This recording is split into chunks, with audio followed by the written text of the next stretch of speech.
here in Daytona Beach, Florida, in my suite, getting ready to do, hey Kathy Joy, getting ready to do a seminar for a few hundred realtors about the settlement. I've been getting requested throughout the country because we've been coaching our clients on how to navigate this thing since October. And so some people are saying that I'm kind of a bit of an expert, so they're bringing me in for it. And I thought this morning I would do this live video for all of my Facebook friends who are not realtors. Now, if you're a realtor, great. Please stay tuned. I will watch. But I really want to address and talk to the, as I affectionately call, non-realtor civilians. There's been, about the NAR settlement, there's been a lot of misconceptions about it. I love the news. So for 35 years, I've been training realtors, but my hobby is watching the news and politics. It's one of my hobbies anyway. And I'm really quite disappointed in the newspapers, reputable ones that I follow, who are given really bad information to the public about the NAR, National Association of Realtors, settlement. So I want to set the record straight, and I'm going to do it now. First of all, some of the headlines as an example you might have seen is that NAR, headline, NAR has agreed to slash its commissions. That was the New York Times, I believe. The National Association of Realtors, in its almost 100 years in being in existence, has never charged a commission, so that headline is false and wrong. The National Association of Realtors is like any association that helps its members be better at their profession and serving the general public. Not to mention the fact that because real estate is incredibly important to our economy and to people's lives, as a matter of fact, the real estate industry is the number one contributor to the gross domestic product. It accounts for over 20% of the GDP. And so the National Association of Realtors is really great at talking to Congress and to politicians to help improve our industry, not for realtors, but for the civilians, for homeowners. The second headline that I've seen totally wrong is that realtors have decided to do away with the 6% commission. There is no standard commission in the industry. There never has been. Just like in any profession, or there might be averages, there might be commonalities. For example, in the legal profession, if you have an attorney who's going to do a class action lawsuit, they'll work on what they call a contingency fee. It is a commission, but a law license, they dress it up and call it a contingency fee. And according to the American Bar Association, the average that is charged is 33 to 40% contingency fee, which, talk about high commissions, that's pretty high. So every industry has averages, but it's not. There's no price fixing. There never has. You can find a real estate professional who will charge 7 or 6% if you're looking to hire them to market your house. All the way down to somebody, give me $500 and I'll put you on the MLS. So there is no industry standard. It's up to the individual agent to charge. Now, when an individual agent decides, or brokerage says that this is the fee that we charge, the good agents will say, this is what I charge, this is what I'm worth, and I don't negotiate on that. In certain circumstances, repeat clients, you've heard the expression, you get what you pay for, right? Like I have my law firm that is $1,000 an hour. I can find attorneys that'll do it for $200 an hour. So there's a range. Now, if I'm a homeowner looking to hire an agent, I would want to pay attention to that number, because if somebody is, if I'm looking to hire an attorney and the average is whatever and they're charging on the low end, maybe they know something about their own skill and ability that I don't know, and so that's why they're charging less. So the rule of thumb, you get what you pay for, there's a lot of truth in that. But again, going back to the false headlines about realtors have cut their commission from this 6%. is not true. There's never been price fixing, never has been.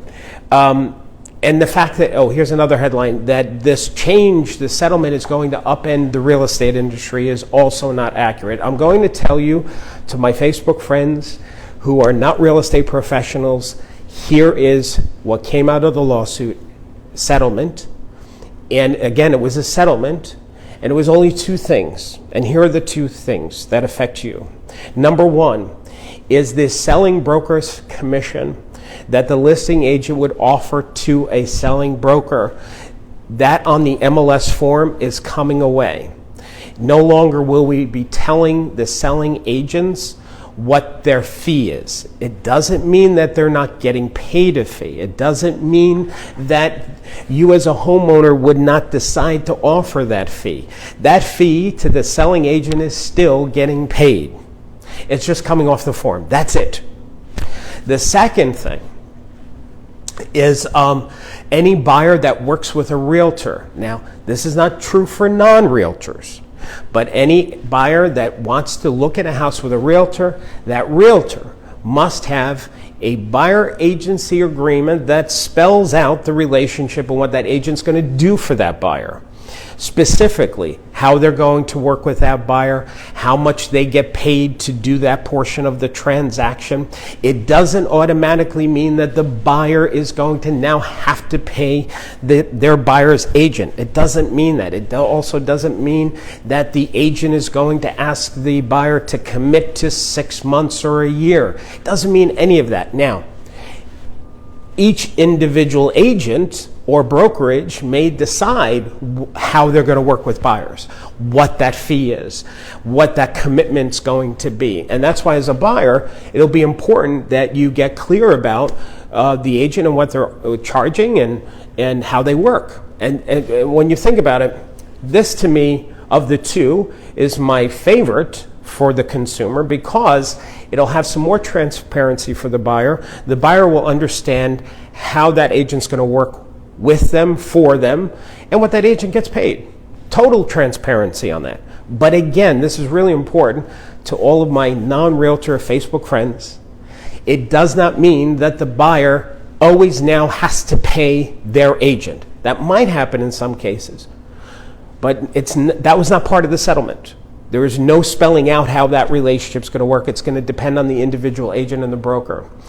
Also, it doesn't mean that commissions to an agent from the seller is not happening anymore.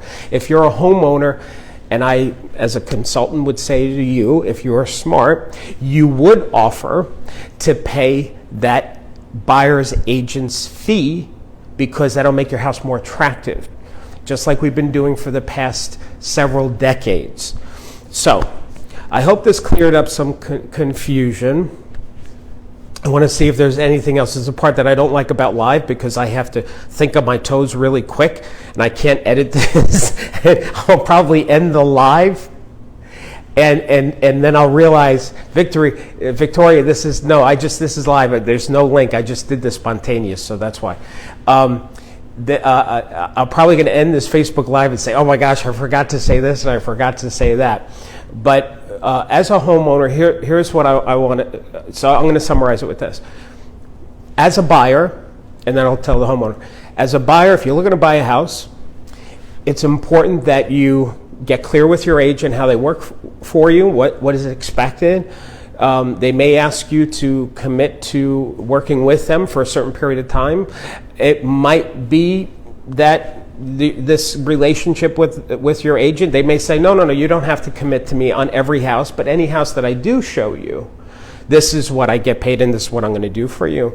Meaning that you, as an agent, as a buyer, could maybe work with several agents and have several agreements. Like you're not locked in to any one agent.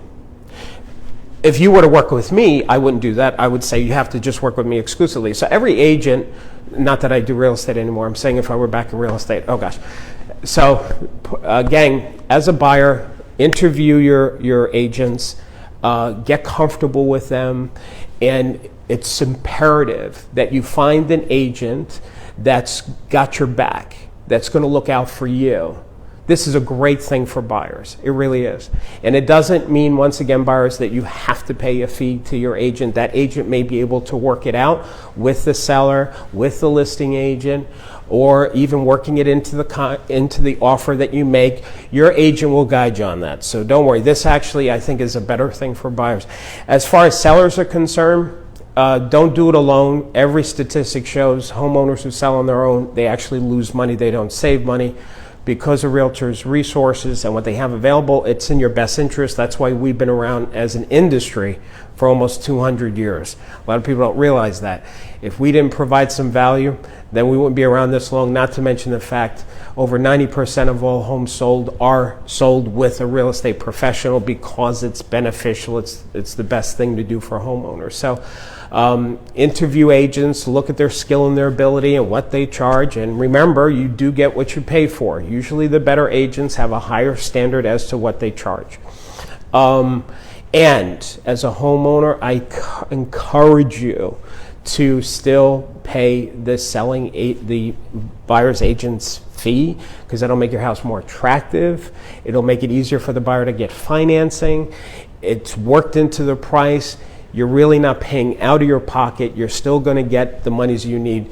Let your agent explain that to you.